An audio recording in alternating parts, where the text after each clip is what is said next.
Assalamualaikum warahmatullahi wabarakatuh. Jumpa lagi kita semua pada pembelajaran biologi. Pada pertemuan kali ini judul materi kita adalah masih dengan sistem gerak, tapi kita hari ini akan mempelajari tentang otot. Nah, ini adalah gambar otot manusia. Ini akan kita pelajari. Seperti yang kita ketahui kemarin bahwa otot adalah sebagai alat gerak aktif. Karena ototlah yang membawa atau yang menyebabkan rangka bergerak. Perhatikan gambar ini. Ini adalah seorang atlet binaraga Indonesia yang terkenal, yaitu Aderai. Nah, dia mampu melatih atau membesarkan otot-ototnya. Otot dalam bahasa kita sehari-hari itu disebut juga dengan daging. Ya, ini adalah otot manusia. Ini belum tertutupi dengan jaringan kulit, organ kulit. Nah, ini otot manusia. Karakteristik otot. Ada beberapa istilah yang harus kita pelajari, harus kita pahami dulu, yaitu pertama kontraktibilitas.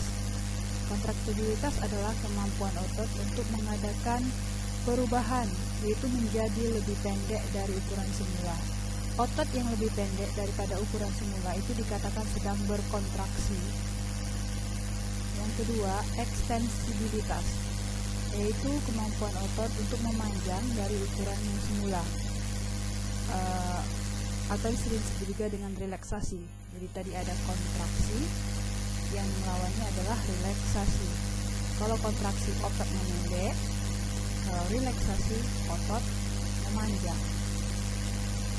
Kemudian yang ketiga ada elastisitas, yaitu kemampuan otot untuk kembali pada ukuran awalnya atau ukuran semula. Kerja otot. Yang pertama adalah kerja otot yang sinergis, yaitu ada dua otot yang kerjanya bersamaan.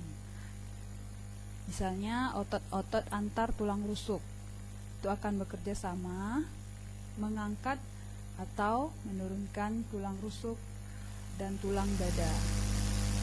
Yang kedua adalah otot yang kerjanya antagonis, yaitu yang kerjanya berlawanan. Misalnya otot bicep ini yaitu pada lengan atas kita bagian atasnya ya. Kemudian ada otot tricep pada lengan atas bagian bawah. Ketika otot bicep berkontraksi atau memendek, maka otot tricep akan memanjang atau relaksasi.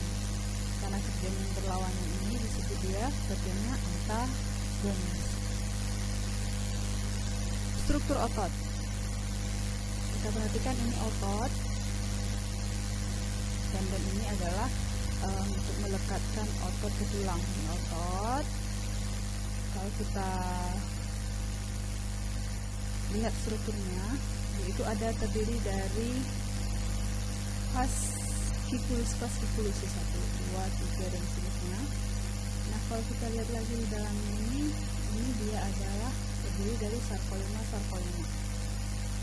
Sarkolema ini terdiri dari myofibril. Yang paling halus ini yang paling kecil ya. Ini adalah struktur otot manusia. Nah, myofibril tadi ya, ini dia. Kalau kita lihat di myofibril itu ada seperti garis-garis ini. Ya. Kita lihat ini. Jadi myofibril itu ada garis gelap, garis terang. Kalau kita lihat di dalam, ini ada yang gelap, di area yang gelap, ini ada daerah yang terang. Ini satu bagian ini disebut dengan sarkomer. Ya, kalau kita lihat seperti ini, garis gelap itu terjadi karena ini ada yang warna merah tebal ini.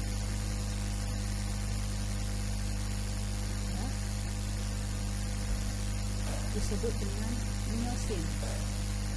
Kemudian yang warna biru ini disebut dengan filamen. sinetis, ini disebut dengan aktin. Jadi megang myosin ini ada.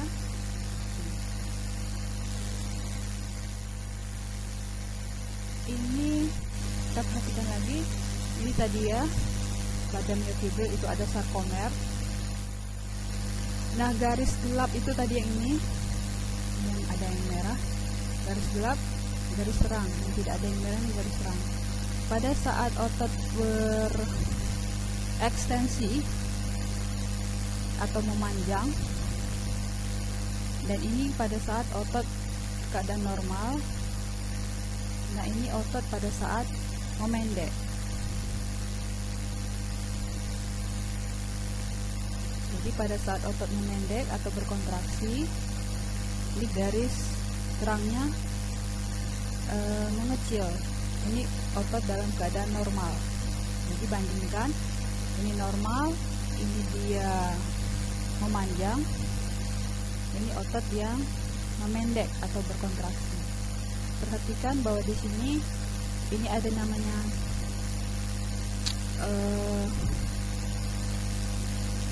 ini pita I ya, ini yang pita A.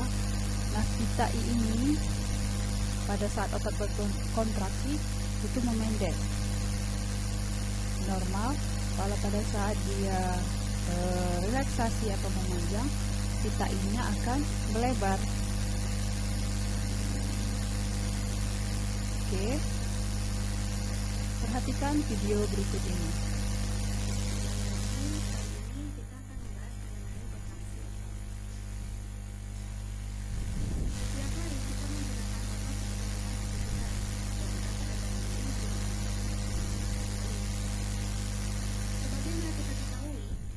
Jantung dan otot polos merupakan otot involunter karena gerakannya tidak memenuhi perintah yang kita kehendaki, sedangkan otot rangka merupakan otot volunter.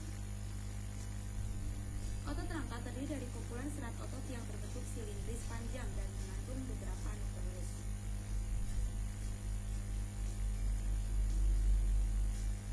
Otot rangka akan berkontraksi dan berelaksasi ketika menerima sinyal dari sistem saraf. Yang transmitter merupakan otot pertukaran sinyal di sinyal tanpa terhubung nyambung sinaptik akson terminal dan serat otot. Selanjutnya, serat otot terdiri dari banyak miofibril. Miofibril mengandung unit kontraktil yang disebut dengan sarkomer. Sarkomer berdekatan satu sama lain sepanjang miofibril. Setiap sarkomer terdiri dari filamen protein yang tebal dan tipis. Karena itulah otot ini disebut dengan otot luring.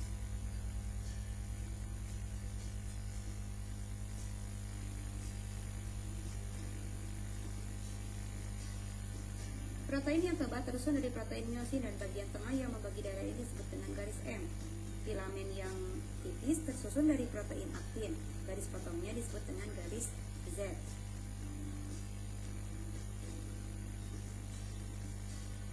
Nah, karena itulah sarkomer dapat memendek pada kedua sisinya. Meskipun antara filamen digambarkan sebagai pergeseran, sebenarnya filamen myosin benar-benar menarik aktin sepanjang panjangnya. Cross bridges atau jembatan yang menjadi penghubung aktin dan myosin mengarahkan tenaga untuk bergerak. Inilah yang disebut dengan mekanisme kontraksi otot.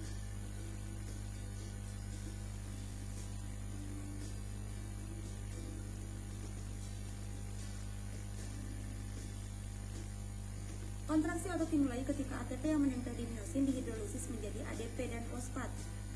Hal ini menyebabkan kepala myosin bisa menempel pada aktin dan membentuk jembatan aktin myosin. Ini adalah proses ketika myosin menempel pada aktin.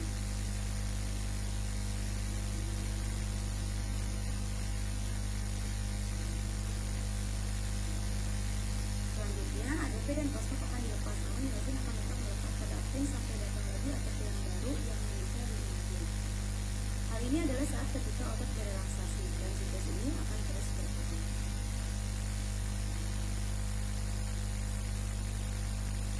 Oke, itu tadi kita mempelajari tentang mekanisme gerak otot ya. Nah, sekarang kita bahas tentang gangguan-gangguan atau kelainan-kelainan pada otot. Yang pertama itu kesleo ya. Nah, ini perhatikan, ini otot yang keadaan normal. Nah, apabila mengalami keseleo, ini ada beberapa tingkatan keseleo, ada tingkat 1, tingkat 2, dan tingkat 3. Ini tingkat keparahannya ya. Tingkat 3 sudah parah, perhatikan otot di sini itu pada tingkat 1